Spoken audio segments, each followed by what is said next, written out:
आज मैं फिर आपका दोस्त राजेश रजनी, अवेयरनेस स्पीकर। जानना ज़रूरी है, मैं फिर आपके साथ में एक बहुत ही अच्छी जानकारी के साथ आया हूं, जिसके लिए शायद आप हमेशा परेशान होते रहते हो। मेरा पिछला वीडियो आपने देखा होगा, भारतीय स्टेट बैंक जो प्लॉट के लिए लोन देता है, प्लॉट पे आप फंडिंग करवा सकते हो, लेकिन उस प्लॉट के लोन को फंडिंग लेने के लिए या लोन लेने के लिए हमें क्या क्या दस्तावेज लगेंगे, ये मैं इस वीडियो में आपको बताऊंगा। ये जानना ज़रूरी है आपके लिए कि अगर सिर्फ आप प्लॉट लोन लेना चाहते हैं और प्लॉट के लोन के अंदर में क्या दस्तावेज ऐसे होते हैं जिसके कारण आपको आसानी से वो लोन मिल सके। इसके लिए आज हम जानेंगे कि वो कौन से ऐसे दस्तावेज होते हैं जिसकी मियाद पर हमें भारतीय स्टेट बैंक SBI आसानी से लोन देता है। याद रखें, हमेशा हम दस्तावेजों के ऊपर ही किसी भी ऋण की बात कर सकते हैं, बैंक बिना दस्तावेजों को लोन नहीं देता है। तो आप लोग को ये सबसे पहले जानना होगा कि वो दस्तावेज कौन से हैं जिसके कारण आप आसानी से, जो SBI का प्रोडक्ट है, मैंने आपको बताया था स्टेट बैंक का जो प्लॉट खरीदने के लिए जो प्रोडक्ट होता है वो रियलिटी के नाम से वो प्रोडक्ट है। तो आज चलिए मैं आपको बताता हूं कि उसमें कौन कौन से दस्तावेज है जो आपको लगेंगे, और आपको वो पहले ही अपने पास मुहैया करा के रखिएगा ताकि जब आप बैंक जाएं तो आपको किसी भी तरह की परेशानी को सामना करना ना पड़े। चलिए आइए, तो देखिए, भारतीय स्टेट बैंक से जो हम लोग जब रियल्टी का लोन लेंगे तो सबसे पहले उसमें याद रखें जो स्वयं के दस्तावेज है, उसमें एक आवेदन पत्र आपको बैंक देता है, उसको पूरी तरह से फुलफिल करना होता है। पूरे लेटर जो होते हैं वो कैपिटल लेटर में उसे भरना होता है, और किसी भी तरह का कोई भी कॉलम आप एप्लीकेशन फॉर्म में खाली ना छोड़ें। अगर किसी भी तरह से आप एप्लीकेशन फॉर्म के अंदर में अगर कोई कॉलम खाली छोड़ देते हैं तो हो सकता है लोन आपका रिजेक्ट भी हो सकता है। तो उसकी संपूर्ण जानकारी मैं आपको आने वाले वीडियो में भी दूंगा कि किस तरह से हम उस आवेदन पत्र को भरें कि हमारा किसी भी तरह से लोन जो है वो अस्वीकृत ना हो सके। तो सबसे पहले एक बैंक आपको एक आवेदन पत्र देता है जिसे हम एप्लीकेशन फॉर्म कहते हैं, वो आप ले लीजिएगा प्लॉट खरीदने के लोन के नाम पे। दूसरा आता है कि आपका लेटेस्ट 4 फोटो। जब आप लोन लेने जाते हैं तो वहां पे आपको 4 फोटो का डिमांड किया जाता है बैंक की तरफ से, वो भी पुराना फोटो नहीं होना चाहिए। इस बात को हमेशा आप याद रखिए, जो फोटो है वो लेटेस्ट कलर खिंचा हुआ फोटो कोई फोटो स्टूडियो में आप जाके खिंचवाएं और वही फोटो बैंक में आप जमा करें, चस्पा करें। उसके बाद आता है आपके पास पैन कार्ड होना, जो है तीसरी चीज, जो पैन कार्ड होना बहुत जरूरी है। अगर आप बैंक से ऋण लेने जा रहे हैं तो बैंक आपका पैन कार्ड से आपकी इनकम, आपका ITR, आपकी जितनी भी फाइनेंशियल आज तक का जो भी आपने किया है वो पैन कार्ड के जरिए जानता है, जिसमें सिविल बहुत महत्वपूर्ण रखता है, जबकि सिविल की जांच भी वो पैन कार्ड के माध्यम से करता है। तो आपको याद रखना है, अगर पैन कार्ड नहीं बना है तो सबसे पहले आप पैन कार्ड के लिए अप्लाई कर सकते हैं। बिना पैन कार्ड के भी लोन लिया जा सकता है, उसकी एक प्रक्रिया है, वो मैं अपने एक वीडियो में और बताऊंगा। आप हमारे साथ जुड़े रहिएगा तो आपको बहुत सारी अच्छी जानकारी कि क्या नहीं होने पे भी आप उस चीज को ले सकते हैं, इसके बारे में आपको मैं समय समय पे बताते रहूंगा। चौथी चीज है आधार कार्ड। बिना आधार कार्ड के आजकल दुनिया में कुछ नहीं चलता दोस्तों, इसलिए आधार कार्ड आप छोटे से बच्चे से लेकर बड़े का बनना तय है तो आपको आधार कार्ड बनवा लेना है। पांचवी चीज राशन कार्ड और बिजली का बिल। ये जो 2 दस्तावेज है ये आपके रेसिडेंस प्रूफ को प्रूफ करते हैं, इसलिए या तो आपका राशन कार्ड बना होना चाहिए, तो बिजली का बिल या टेलीफोन बिल भी आप इसमें लगा सकते हैं, जो कि आपका रेसिडेंस जहां आप रहते हो उसका प्रमाण होता है।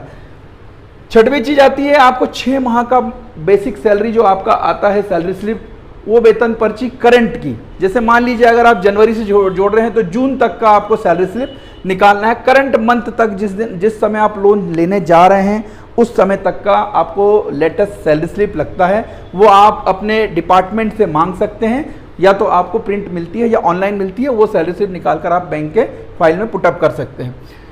ये जो सैलरी स्लिप होती है उसको जस्टिफाई जो करता है वो है फॉर्म 16। आपके पास में फॉर्म 16 होना बहुत ज़रूरी है। अगर आप जॉब करते हैं या सैलरीड पर्सन हैं तो ये नौकरी पेशा वालों के लिए ये चेकलिस्ट है। मैं बिजनेसमैन के लिए आगे एक और वीडियो बनाऊंगा जिसमें बिजनेसमैन को जो आवश्यक दस्तावेज होते हैं रियल्टी लोन के लिए वो मैं आपको इसमें बताऊंगा। लेकिन आज हम सिर्फ सैलरी क्लास व्यक्तियों की बात कर रहे हैं जो नौकरी पेशा हैं, तो उनको फॉर्म 16 जो होता है वो लेटेस्ट 2 साल का चाहिए होता है। 2 साल का लेटेस्ट फॉर्म 16 करंट ईयर का वो लेकर आप बैंक में जाएं। आठवीं चीज है बैंक खाता स्टेटमेंट। आपका जिस भी बैंक में हो, जो भी बैंक्स में आपके अकाउंट्स चल रहे हैं उसमें सेविंग और करंट 2 तरह के अकाउंट्स होते हैं। बैंक आपसे दोनों खातों का स्टेटमेंट मांगती है, तो आप इसको प्रॉपर तरीके से बैंक में एप्लीकेशन देके या ऑनलाइन नेट बैंकिंग के थ्रू आप अपने जो स्टेटमेंट है 1 ईयर का कम से कम आप निकलवा कर रखें।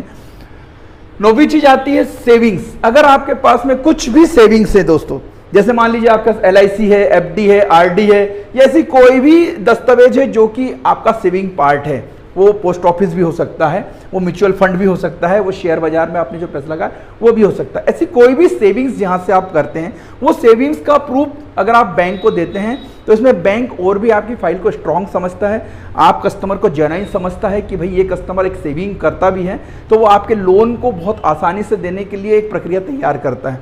तो आपका सेविंग्स में अगर जो भी चीज़ें आरडी है, एफडी है, म्यूचुअल फंड है, शेयर है, पोस्ट ऑफिस है, कोई भी दस्तावेज है तो उसका एक जेरॉक्स लगाना ना भूलें फाइल के अंदर में। 10वीं चीज चेकबुक। बैंक के ऋण को अदा करने के लिए बैंक अपने ऋण की वापसी के लिए आपसे चेकबुक की डिमांड करता है। वो ये कहता है कि मैं अपना जो पैसा है आपसे मैं रिफंड कैसे लूंगा, तो उसके लिए चेकबुक वो एज ए सिक्योरिटी भी लेता है। तो आप सिक्योरिटी के तौर पे भी वो आपसे 3 से 6 चेक लेता है और समथिंग 12 चेक की रिक्वायरमेंट करता है। जो 6 महीने का एडवांस आपका ईएमआई होता है वो भी उस चेक के माध्यम से करता है। और आगे मैं आपको एनएफटी, आरटीजीएस के माध्यम से पेमेंट कैसे किया जाता है, नच के माध्यम से पेमेंट कैसे किया जाता है, इसके ऊपर भी मैं वीडियो बना के आपको जरूर बताऊंगा। तो आप चेकबुक इशू करवा लीजिएगा जिस भी बैंक से में आपका खाता है वहां से। उसके बाद में आता है कि जब ये रियल्टी लोन आप लेंगे तो ये 2 व्यक्तियों के बीच में होगा, एक विक्रेता और एक क्रेता। तो ये दोनों में जब खरीदारी और विक्रेता के लिए बिक्री करेगा तो उसके लिए एक चेक बनाएगी बैंक, जो आपके प्लॉट के ऋण के लिए उस खाता धारक को देगी जिससे आपने उस संपत्ति को खरीदा है। तो उस खाता धारक का भी आपको, जो विक्रेता है, उसका एक चेक या फिर पासबुक का फोटोकॉपी चल सकता है, आधार कार्ड, पैन कार्ड की कॉपी आपको लेना है, ताकि बैंक किसके फेवर में उस चेक को बनाएगी, किसके नाम से आप वो चेक बनवाना चाहते हैं जिससे आप संपत्ति ले रहे हैं, तो उनको ये दस्तावेज देने होते हैं बैंक को, ताकि बैंक उसके नाम का एक चेक बना सके और आपको इस संपत्ति की रजिस्ट्री करवाने में आपको आसानी हो सकती है। और उसी डीडी या चेक को आपको उस रजिस्ट्री के अंदर में मेंशन कराना मैंडेटरी होती है। तो आपको याद रखना है कि जब भी आप किसी से संपत्ति खरीद रहे हैं और बैंक से ऋण लेने जा रहे हैं और आपको ऐसा लगता है कि वो जो खाता धारक है, जो विक्रेता है, उसे आपको पेमेंट करना है, तो आप उससे 3 चीजें जरूर मांग लें। पहला चेकबुक की फोटोकॉपी, कैंसिल चेक लगेगा उसका, आप ये ना सोचें कि उससे कोई ब्लैंक चेक लेना है या कोई राशि भरवाना है। और दूसरा उसका पैन और आधार, जिससे ये प्रूफ हो सके कि ये वही व्यक्ति है जिससे कि आप संपत्ति ले रहे हैं। उसके बाद में 2 विटनेस आपको हमेशा रखना है। ये 2 विटनेस बैंक में इसलिए भी मांगे जाते हैं दोस्तों आपसे, ताकि आप का फोन कभी स्विच ऑफ हो जाए, अगर मान लो आपका कभी नंबर ना लगे और आपसे बातचीत ना हो, किसी भी तरह से बैंक को ऐसा कुछ लगता है तो आपको कांटेक्ट करना है, तो वो 2 जो रेफरेंस के व्यक्ति होंगे, ये 2 व्यक्ति आपकी हेल्प करेंगे। बैंक उनसे कॉल करके आपके बारे में पूछ लेगी, आपके बारे में जानकारी ले लेगी, किसी भी तरह की इंफॉर्मेशन बैंक आप तक पहुंचाने के लिए इन 2 परिचितों का सहारा लेती है। तो इसलिए हमेशा 2 विटनेस या 2 रेफरेंस के नाम आपसे बैंक मांगेगी। वो आपके मित्र भी हो सकते हैं, आपके रिश्तेदार भी हो सकते हैं, कोई भी परिचित आपके साथ में जॉब करने वाले भी हो सकते हैं। तो ये कोई गारंटर नहीं होते हैं। कई लोगों को ये लगता है कि ये जो मैं 2 नाम नंबर दे रहा हूँ ये शायद गारंटर हो सकते हैं, बट ऐसा नहीं होता है। ये सिर्फ आपके परिचित होते हैं, जो कि ये बताने के लिए कि कभी आपका स्विच ऑफ रहा या कोई इन्फॉर्मेशन बैंक आप तक पहुंचाना चाहे तो इन दोनों लोगों से बात करके वो पहुंचा दे। ठीक है, यहां तक का मेरे ख्याल से आप सारे लोगों को क्लियर हो चुका है कि जो हमारे स्वयं के दस्तावेज हैं वो इतने ही लगने वाले हैं। अब हम आ जाते हैं संपत्ति पे। जब भी रियल्टी लोन की बात आती है, प्लॉट खरीदने की बात आती है, तो प्लॉट हमेशा क्रेता और विक्रेता 2 लोगों के समक्ष होता है विक्रय करारनामा। तो वो 2 लोगों के बीच जब विक्रय करारनामा होता है तो उसके अंदर में कुछ दस्तावेज होते हैं। उन दस्तावेजों को आपको पूरी जानकारी के साथ और पूरी संयमता के साथ देखना होता है, किसी भी तरह के फॉल्ट डॉक्यूमेंट ना मिल जाए, आपको कोई फॉल्ट प्रॉपर्टी ना मिल जाए। इसके लिए आपको क्या क्या दस्तावेज संपत्ति के लगते हैं वो मैं आपको बता रहा हूं। सबसे पहले संपत्ति दस्तावेज में, अगर वो स्वयं विक्रेता है, अगर वो विक्रेता स्वयं है, कोई बिल्डर नहीं है, कोई कॉलोनाइजर नहीं है, वो अपनी स्वामित्व की भूमि अगर आपको बेच रहा है, तो आपको उसके अंदर में उनसे जो दस्तावेज लेने हैं, ये कुछ दस्तावेज मैं आपको बता रहा हूं, ये दस्तावेज होंगे तो ही भारतीय स्टेट बैंक आपको लोन मुहैया कराएगा, अन्यथा स्टेट बैंक आपको लोन देने से मना भी कर सकता है अगर कोई दस्तावेज इसमें नहीं मिलता है। तो संपत्ति दस्तावेज में आप देख लीजिए, सबसे पहले आप दोनों के बीच में करारनामा होगा। करारनामा मतलब एक सेल एग्रीमेंट होगा, जिसे हम बयाना चिट्ठी कहते हैं। तो सेल एग्रीमेंट आप दोनों के बीच में होगा, वो कम से कम 1000 रुपए के स्टैम्प पेपर के ऊपर होना चाहिए, जो कि नोटरी युक्त होना चाहिए, ताकि क्रेता और विक्रेता का जो संबंध है वो बरकरार रहे, किसी भी तरह से दोनों मुकर ना जाएं। इसलिए वो नोटरी युक्त या रजिस्टर्ड भी आप करवा सकते हैं। इसके बाद में आप देख लीजिए दूसरी चीज, जो पुरानी रजिस्ट्री। जो भी विक्रेता आपको अपनी संपत्ति बेच रहा है, उसके पास उसकी जो पुरानी दस्तावेज होंगे या रजिस्ट्री है या बही है, उसकी कॉपी आपको हमेशा लेना है बैंक को देने के लिए। उसका तीसरी चीज़ है डायवर्जन की कॉपी। डायवर्जन जरूरी है, उसके अंदर में उसका डायवर्जन होना चाहिए, वो कृषि भूमि से आवासीय में परिवर्तित होनी चाहिए, तो ही स्टेट बैंक आपको लोन देगा। बिना डायवर्जन के स्टेट बैंक आपको लोन रियल्टी का नहीं देने वाला है। चौथी चीज, खसरा उसके कम से कम 13 वर्ष के आप निकाल लें। जो उसकी संपत्ति उसके पास है वो उसके नाम, उसके पहले किसके नाम थी, कम से कम ये आपको पता हो, तो खसरे की कम से कम 13 वर्ष की कॉपी आप जरूर निकाल लें रजिस्ट्रार ऑफिस से। पांचवी चीज है टैक्स की रसीद। अगर उसके पास कोई संपत्ति है तो उसके ऊपर एक टैक्स लगता है, तो अगर उसने टैक्स नहीं भरा है तो सबसे पहले आप उनसे कहें कि आप अपनी संपत्ति कर अदायगी करके उसका टैक्स का रसीद मुझे दें, ताकि मैं बैंक के सामने ये बता सकूं कि इस पे किसी भी तरह का भार आज दिनांक तक का नहीं है।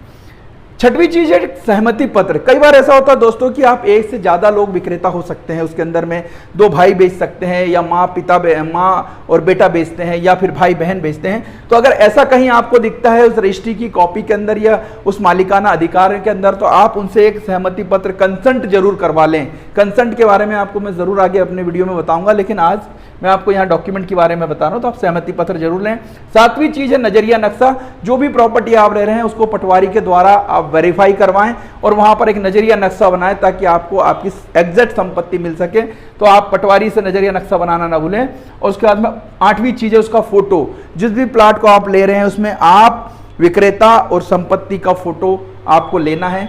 बिना फोटो के ना ही रजिस्ट्री होगी, ना ही बैंक आपको लोन देगा, इसलिए आपको फोटो लेना बहुत जरूरी है। अगर ये तो रही आपकी, अगर कोई व्यक्तिगत संपत्ति अपने स्वामित्व की बेचता है तो इतने दस्तावेज लगेंगे। अगर मान लीजिए कोई कॉलोनी है, यहाँ पे रेरा, टीएनसीपी और ऐसी कोई बहुत बड़ा रकबा, 1 एकड़ 2 एकड़ 3 एकड़ का ऐसा कोई रकबा अगर कोई कॉलोनाइजर काटता है, तब आपको बहुत ही सावधानी पूर्वक कुछ दस्तावेजों पे नजर डालिए। ये दस्तावेज उनसे लेना ही लेना है, इसमें किसी भी तरह की कोताही ना बरतें, ताकि भविष्य में आपकी संपत्ति या प्रॉपर्टी अवैध ना हो सके। इसके लिए कुछ दस्तावेज मैं आपको बता रहा हूं, इन्हें आप नोट डाउन भी कर सकते हैं और हमेशा ये वीडियो को आप हमेशा याद रखें, ताकि आपको कभी कोई प्रॉब्लम ना जा सके। बिल्डर्स के द्वारा अगर ले रहे हो तो उसका कॉलोनाइजर लाइसेंस जरूर आप जान लीजिए कि वो बिल्डर के पास में लाइसेंस है कि नहीं उस कॉलोनी को काटने के लिए। दूसरा, विकास की अनुमति। जो कॉलोनी है उसको डेवलप करने के लिए एक डेवलपमेंट परमिशन लगती है, अगर वो उसके पास है तो ठीक है, नहीं है तो बिल्कुल भी वो अवैध है, तो आप उससे डेवलपमेंट परमिशन के बारे में जरूर पूछिए। तीसरी चीज, TNCP town and country planning के द्वारा वो जो लेआउट प्लान है वो प्रोजेक्ट अप्रूव्ड होना चाहिए। तो आप टीएनसीपी और रेरा की अनुमति के अनुज्ञा प्रमाण पत्र जरूर उस बिल्डर से या कॉलोनाइजर से मांगे। उस कॉलोनी को काटा है तो उसका एक लेआउट प्लान होता है, उस लेआउट प्लान को स्वीकृत उन्होंने किया है या नहीं किया है, म्युनिसिपल कॉर्पोरेशन या फिर एसडीएम कोर्ट या जहां पे भी वो अनुमति लगती है उसे आप जरूर देख लीजिएगा। छठवीं चीज क्या होता है, बिल्डर्स अकेले ही कॉलोनी काटता है, बिल्डर के पास में और भी उसके पार्टनर्स होते हैं, मित्र होते हैं, जो लोग मिलके एक बड़ा रकबा काटते हैं। तो आप ये जरूर देखिए कि उनके पास में कोई पार्टनरशिप डीड होगी, उस डीड की कॉपी जरूर आप देख लीजिए, ताकि उसमें जितने लोग हैं वो लोग आपको प्रॉपर्टी बेच रहे हैं या नहीं बेच रहे हैं, किसी भी तरह की कोई आपत्ति तो नहीं है। सातवीं चीज है एनओसी, सास की एनओसी जरूर देखिए, क्योंकि उन्होंने अगर कोई कॉलोनी काटी है तो शासन से उन्होंने बिजली, पंचायत, नगर पालिका और नजूल की भूमि अगर है तो वहां पर एनओसी ली है कि नहीं। तो इतने दस्तावेज आपको बिल्डर से पूरे की पूरी एक मास्टर फाइल लेना है, तभी आप किसी भी तरह का सौदा करें, तभी स्टेट बैंक आपको रियल्टी जो लोन है वो आपको देगा। ये मेरी एक छोटी सी जानकारी थी आप लोगों के लिए, जो आपको आने वाले समय में काफ़ी फॉल्स फ्रॉड से बचा सकती है। अगर ये जानकारी आपको अच्छी लगती है, इस तरह की जानकारी अगर आप हमेशा मुझसे लेना चाहते हैं ताकि आपका कभी कोई नुकसान ना हो सके, कभी कोई आपको बेवकूफ़ ना बना सके, तो ये जो मेरे वीडियोस आते हैं इनको लाइक, शेयर और कमेंट करके मेरा उत्साह बढ़ाइए, ताकि मैं हमेशा इस तरह के वीडियो आपको बनाते रहूं। और अंत में अभी दीपावली पर्व है, आप सभी दोस्तों को मेरी ओर से दिवाली की बहुत बहुत हार्दिक शुभकामनाएं। आपका जीवन मंगलमय है, सुखमय हो। और मैं इस तरह के जानना जरूरी है, मैं ऐसे बहुत से ऐसे वीडियो और ऐसे बहुत से टॉपिक लाऊंगा जो आपके लिए बहुत ज़रूरी हैं, आपके लिए इतने इंपॉर्टेंट है कि कई बार आप लोग गलत तरीके की प्रॉपर्टी ले लेते हैं, गलत लोगों से लोन ले लेते हैं, गलत बैंक आपको अधिक ब्याज पे लोन दे देता है, उसकी वजह से आप लोग परेशान होते हैं। ऐसी परेशानियों का समाधान लेके मैं राजेश रजने आपका अवेयरनेस स्पीकर हमेशा आते रहूँगा। नमस्कार।